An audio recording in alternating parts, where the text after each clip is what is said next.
smell that? That's freedom. We're in West Virginia today. I came down here to the cabin today to get a little bit of work done, and it's going to be kind of a combined work play kind of day. I just picked up this gate at Tractor Supply in Kingwood, West Virginia.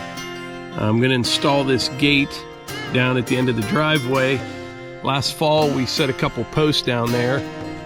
After I get that done, I need to come up and do some measuring inside the cabin for all the tongue and groove.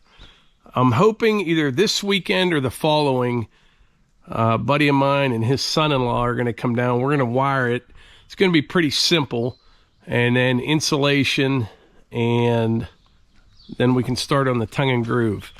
Melissa and I are still debating. I think we have settled on the bathroom situation. I think it's going to work out good for everyone, actually, but I don't want to say anything until we're in full agreement, but pretty excited about that. But right now, let's back down to the end of the driveway. I think I brought everything I need to install this gate. We'll get that done. We'll go have some fun on the four-wheeler, exploring the neighborhood. When you come out of our driveway, if you turn right, I've only been about a mile down that road. And once you get to the end of that road, you can turn right and go to town. I've never gone left. And looking at the map, there's not much out there. So we're going to do some exploring later on today.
So I don't know if people typically use a laser for a farm gate, but I figure if you got one, you might as well use it. Sure makes it easier. But this line right here, that was for this on the other side. So I'm going to come down 1/4 of an inch for this to hit like right about there. I mean, we're not building a watch, but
I sure hope I got the right size gate.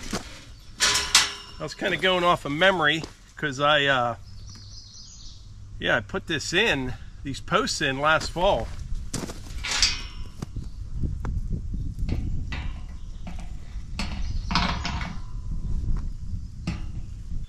All right, I'm getting there. This end here needs to come up just a little bit more. I should have brought, I don't know if I have one or not. I don't think I do. I should have brought a 4-foot level, but I can use the laser.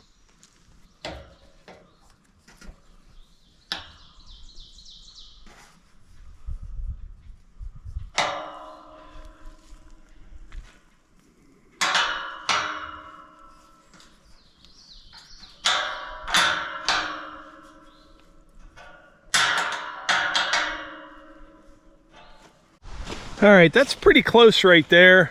I still think this end needs to come up just a hair, but I'm gonna hang the other gate. We'll see how they line up, and I may have to adjust both of them. If they need any adjustment, all I'll do, loosen this up, either take this in a turn or bring it back out, whatever I need. But the key is, at least for me, we spent some time making sure these posts were nice and plumb. I guess if you do that, everything else is pretty easy. I think that bottom one, I'm just gonna take it in a turn right now before I hang it. It's gonna need it. I can just tell. I can just tell.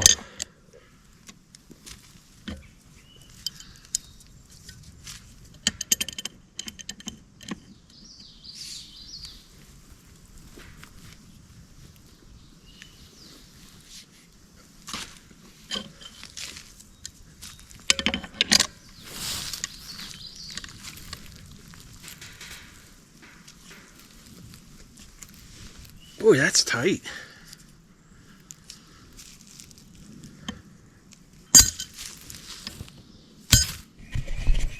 When we put these in, we put a lot of concrete down in the bottom, and I purposely didn't backfill these the rest of the way because my thinking was when I was putting these in, I could go all the way around with the wrench, but I couldn't anyways.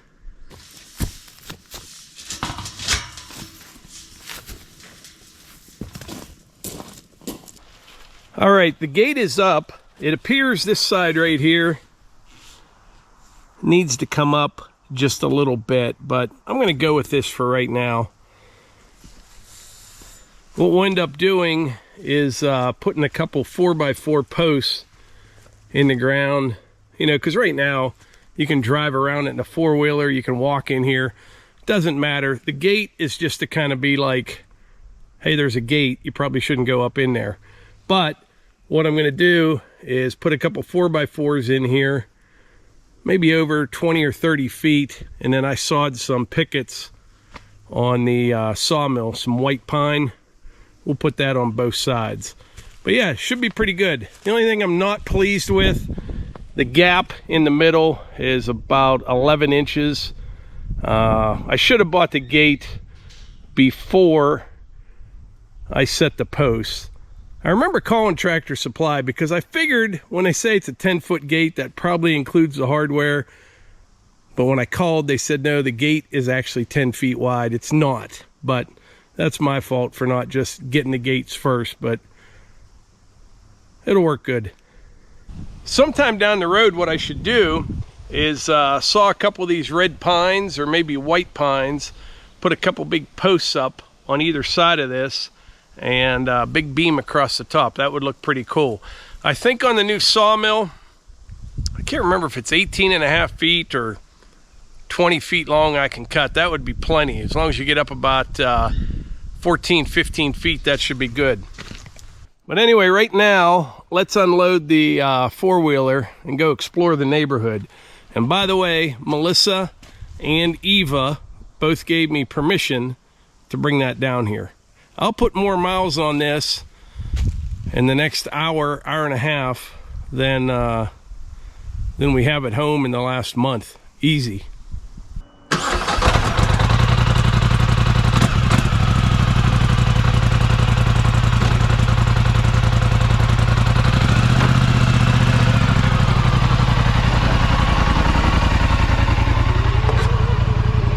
I'm not sure how far I'm going to go or if I'm going to get lost, so I'm going to top off the gas tank.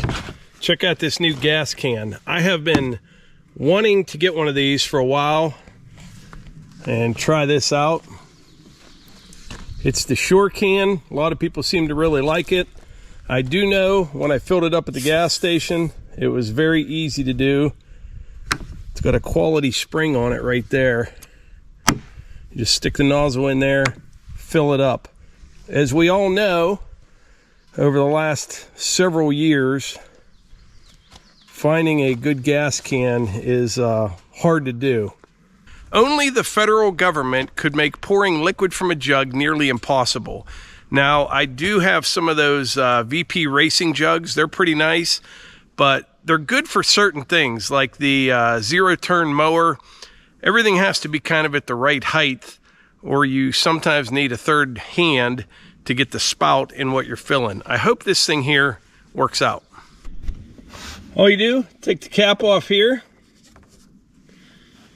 Now this does concern me a little bit. Is that ever going to leak down there? I don't know. Time will tell. Pull this out, I guess. Flip her down. Oh yeah, that's going to work out good.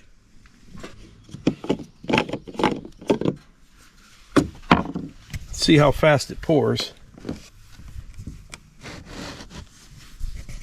I'm doing this with one hand too. All right, pull back on this, push down.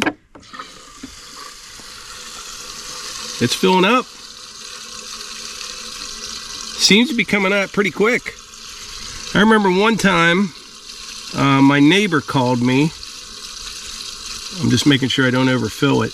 But my neighbor called me and he ran out of fuel. He has a diesel pickup and he wasn't paying attention. He ran out of fuel about a mile from the house. And I was on my way home from work and he called me and I said, I'm just going to stop and buy a jug and fill it up instead of going home and coming back and all that stuff. So I stopped at Home Depot. I bought this yellow fuel jug and filled it up with diesel fuel. But anyway, I buy this fuel jug at Home Depot, and it was one of the ones that first came out with all the new regulations, and I stopped and I filled it up with diesel fuel, and I am not exaggerating. It took 10, maybe 15 minutes to put that fuel from the jug in his truck, and I don't even think we got it all out, but we got him going, the truck started, and I'm not a return things kind of guy. If I buy something and it's junk or I don't like it, I don't know why, I've just never really returned stuff. I learned my lesson, move on. I took that jug back to Home Depot. There's fuel all over it, and I went right into the customer service. I said, hey, I want to return this jug. And I know they were thinking, oh, this guy needed one. He bought it, now he's returning it. And she said, what's wrong with it? I said, you literally can't pour liquid from it. You know what I mean? Like 3.5, 4 gallons of fuel took 10 or 15 minutes. It's spilling. It was a whole thing. So I returned the jug. So at that point, I was on a mission to find proper fuel jugs. And like I said, the VP racing jugs are pretty good, but you know, sometimes need like a third hand to get that spout into whatever you're using. But this thing here, first time using it, can't tell you how long it's going to last, if it's ever going to leak, but I like it. Now, I've seen these before at Tractor Supply, which is where I got this one, and I think Ace Hardware carries them. Probably a bunch of people do. If I can find a Amazon link, I'll put it in the description if you don't want to go somewhere and find one. But yeah, so far so good. Like I said, one hand, I did that. No spillage.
Right now, I currently have no idea where I am. I mean, I'm only 3.5 miles from the cabin right now, but I'm trying to remember which roads that I'm turning on.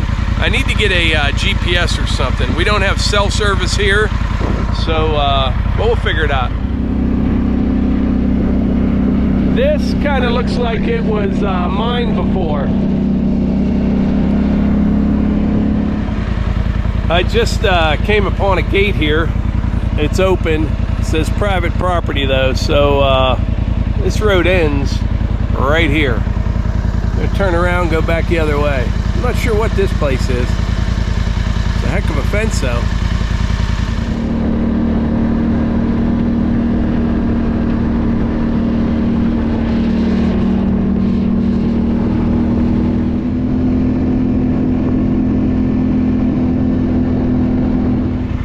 I think I just crossed into Maryland.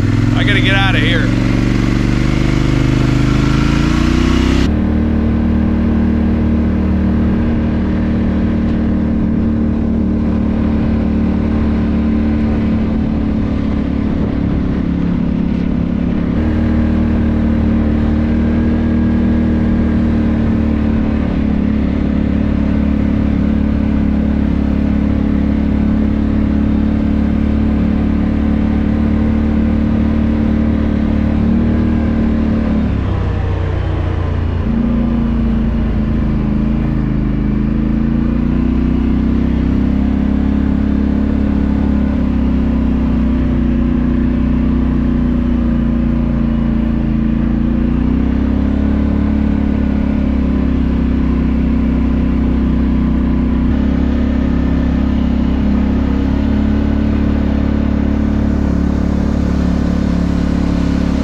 I think that way may end up being a dead end, so we're gonna go this way. It's always better to go to the right.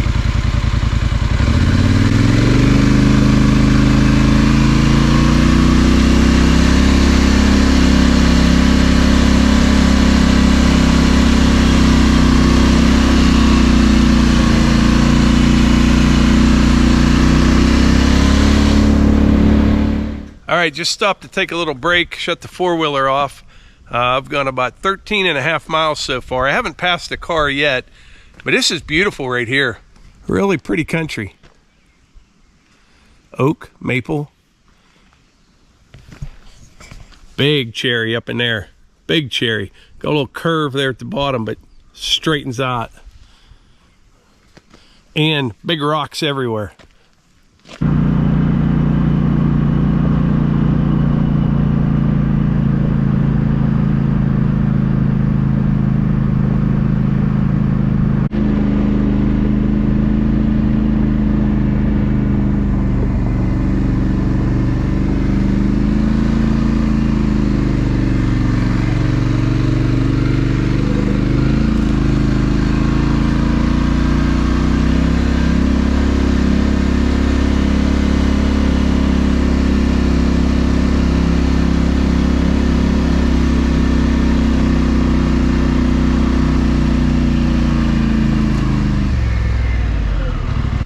All right, I just got back to the cabin. I went about 21 miles on the four-wheeler, and it rides really nice. It does. Some of the roads I was on are way more rough than some of the trails I have at home, but that's an 850. I mentioned that before. They make these in 1,000. I don't even know what you do with it. I mean, that 850's got loads of power. Does really well. Oh, and by the way, if you did not see the video of this cabin being delivered and set up, it is definitely worth the watch. I'll put that video up above. That was a little over a week ago, but they did a fantastic job. And I mentioned in that video, it came from Tri-State Gazebo in Biddingher, Maryland. It's near Deep Creek. I'll put a link in the description. But I got like 3 emails this week asking where we got the cabin from. We did an entire video on it, so if you want, you can go check it out. Matter of fact, right there. So as you will soon see, this is not finished on the inside yet. We're going to put tongue and groove pine in here along with the upstairs as well. I'm not sure about the ceiling yet. We're going to need to talk about that. And then Melissa and I think I already mentioned it, we're still debating on where the bathroom is. She's starting to lean towards something out here. But with like a walkway, at least covered, maybe even a hallway, and a complete shower house over in here somewhere, like something pretty big. So say you're down here riding 4-wheelers or you're hunting or whatever, you know, you could leave all your clothes and everything over there, because the cabin's, you know, it's decent size, but it's only 14 by 28.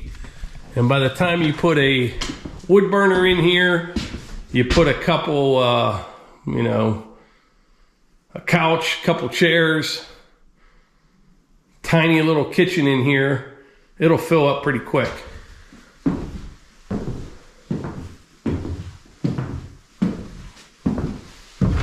This is the part I just love up here.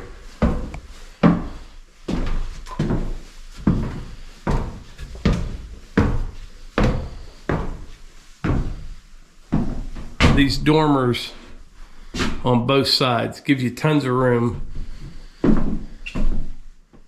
But this right here,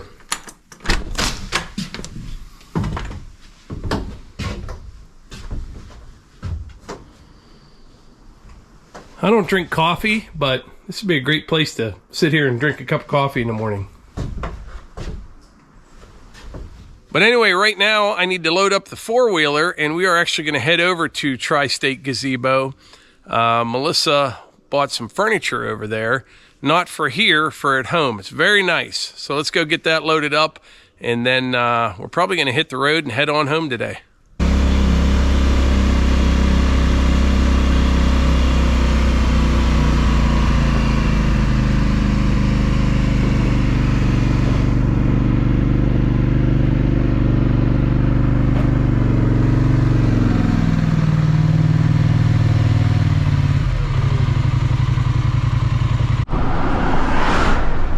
Down by Deep Creek Lake now. Now these shacks, they're a little bit bigger than our little cabin up on the hill, but I like ours.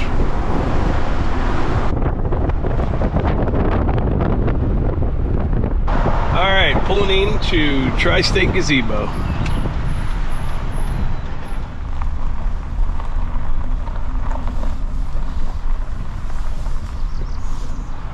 So we're getting loaded up and strapped down. But this is really nice stuff right here. I really like this. I was just telling Danny, I usually don't get too excited about furniture, but I like this. I got all kind of stuff here. There's a cabin like the one we got.